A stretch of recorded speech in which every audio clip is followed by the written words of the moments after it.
Hi, this is Chris Montoya, and I sell houses, and I'm here with Craig, and Craig sells everything. Yeah, a little bit of everything. Mainly antiques, but a little bit of collectibles and antiques. Where are you located, man? We're located down on South 5th Street in Royal Gorge. Nice. Gorge Blvd. And how long have you been antiquing? We've been here in this location about 10 years, and we've been in Florence for 14 years. So about 15 years, been collecting my whole life. So since I was a kid. So how long ago did I sell you a house? Oh gosh, it was 2009.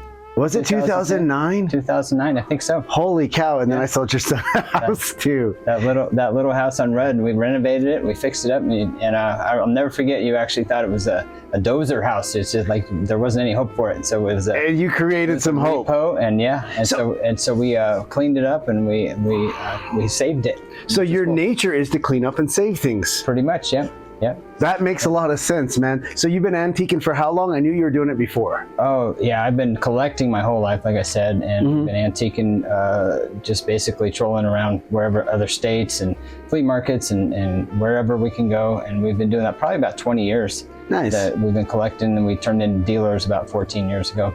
Nice. Very cool. Which is pretty cool. So we love to pass on the history. I love to sell stuff, to pass it along to people, especially if I buy something in Kansas. It's kind of cool if somebody from Kansas comes here and buys the thing that I bought in Kansas, and then they're taking it back to Kansas. So it's just kind of fun to know that. And I've had people stop in the middle of the street, take pictures of the shop. That's always pretty cool. The shop is very cool. Yeah. So what's the most unique treasure you think you've come across? Tell me the best story. Come across? Well, let's see. That's always a tough one because everything is so special. And probably I had a double drain board cast iron sink. That's really cool. So it has a ripple. Yeah, I know. On the side, and then a sink in the middle. And I'd come across it at a sale, and I got a really good deal on it. And I took it over to Florence, and it sold to somebody that needed it, obviously. And they were specifically looking for a double drain board. So I sold it, made about $100 on it, which was cool. And so it worked out great for them, worked out great for me. So it's always neat when we're able to find that treasure and then pass it along to the next person that needs it, or wherever it is, kind of like middleman. You know, it's like, I feel like we're trying to get things where they belong. Just like those guys on TV, you know? Yeah, not the love of the money, but the love of the game. Because recycling some of these things, I mean, some of these things would have been lost forever.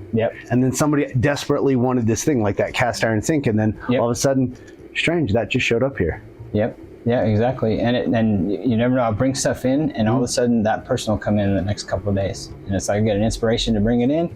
There you go. So the universe speaks to them, huh? That's right. God is good. God is good. Yeah, and so it's really fun to pass along. It's hard being a collector and a dealer, because a lot of times I love the cameras. To me, nothing looks cooler on a shelf than an old camera. That you can just see the history of the cameras. And so it's hard to sell them because I love them. I'd rather them be on my shelf. But no, I totally get that. As a dealer, we pass things along, and sometimes it's hard, but we just do it. No, that makes sense. So it's just like I said, just a ton of fun. I can't even describe how fun it is. Very cool. So we're at the part of the interview where you get to ask me one question. Oh no, really? Really? What happened to your hair? No, just kidding. Just kidding. It went away. Kidding. No, how about you? Do you collect anything in particular? Or? Ooh, so I used to collect snowboard stuff. Really? Okay. Yes, and now I collect wrestling stuff because my kids. But I wouldn't say I'm a super massive collector. In fact, I would say there's times when my wife was like, hey man, why'd you hold on to that? And then I was like, so after a while I got trained and started kind of setting stuff out. So less of a collector, but I do have some antique snowboard stuff. And actually me and a guy named Jerry Maloney, he had a snowboard that was stolen in New York. It's the original Burton Snurfer. Really? Wow. And so then we steal that back and forth from each other. Oh, nice. So it's been a while since I've got to steal it from him, but with any luck, I'll get to steal it back. Yeah, one of the things I like to pass on to people is don't be afraid to collect anything, because collecting actually will give you purpose and hope, which is a really good thing to do. So I always tell people my shop's completely full of purpose and hope. That is cool, man. Yeah. So purpose and hope for Cañon City. Yes, exactly.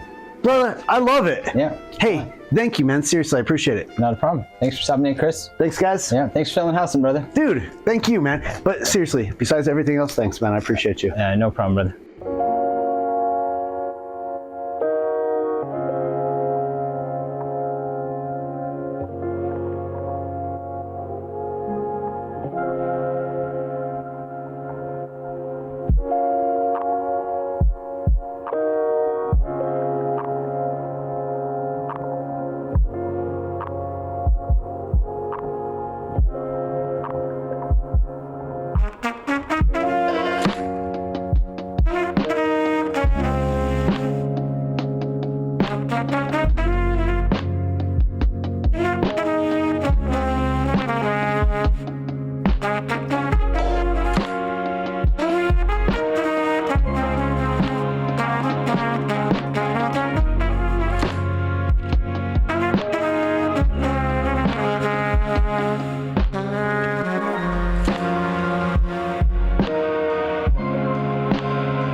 find you